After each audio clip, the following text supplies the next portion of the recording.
সন্তান যেন আল্লাহমুখী হয়, সন্তান যেন ভালো হয়, তাদের সেই চিন্তা চেতনা নিয়ে তারা আগাতেন। আজীব এক কথা মনে পড়ল।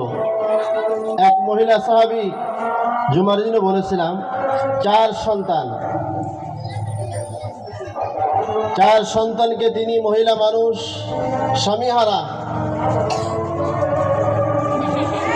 দুধ খাওয়ায় লালন পালন করে বেশ বড় করেছে। 4 সন্তান যখন বড় হয়ে গেল, সব সন্তানকে একদিন ডাকলেন, নে বাচ্চারা শোনো, আমার কলিজার টুকরা সন্তান, তোমরা শোনো, আমি তোমাদেরকে ছোট্টবেলায় দুধ পান করে লালন পালন করেছি এক উদ্দেশ্য নিয়ে।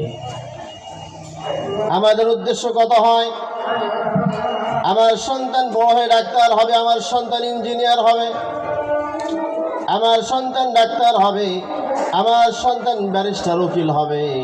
হওয়াতে দোষ নাই, কিন্তু সাহাবাদের নজিরা কেমন, সাহাবাদের দিলের চাহিদা কেমন? মহিলা সাহাবী বলেন, সন্তান আসো, ছোট্টবেলায় তোমাদেরকে দুধ পান করে লালন পালন করেছিলাম, উদ্দেশ্য হলো আমি শহীদের মা হব। একজন আজকে তোমরা বড় হয়েছো, শোনো সন্তান, যখন জিহাদের ডাক আসবে তোমরা জিহাদের ময়দানে চলে যাবে।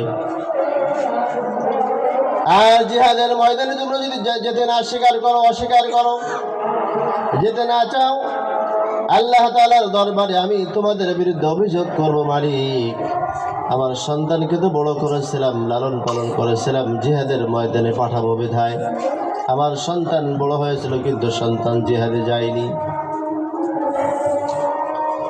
আমাদের একটা সন্তান আমরা ভোরবেলায় ডাকতে চাই না, সন্তানের ঠান্ডা লেগে যাবে, সন্তানের সর্দি হবে, কাশি হবে, সন্তান ঘুমাতে পারবে না, সন্তানের স্বাস্থ্য খারাপ হবে, সন্তান ঘুম না পড়লে সন্তান সারাদিন মেজাজ খ্যাট করবে, এই জন্য সন্তানকে ঘুম ভাঙাতে চায় না।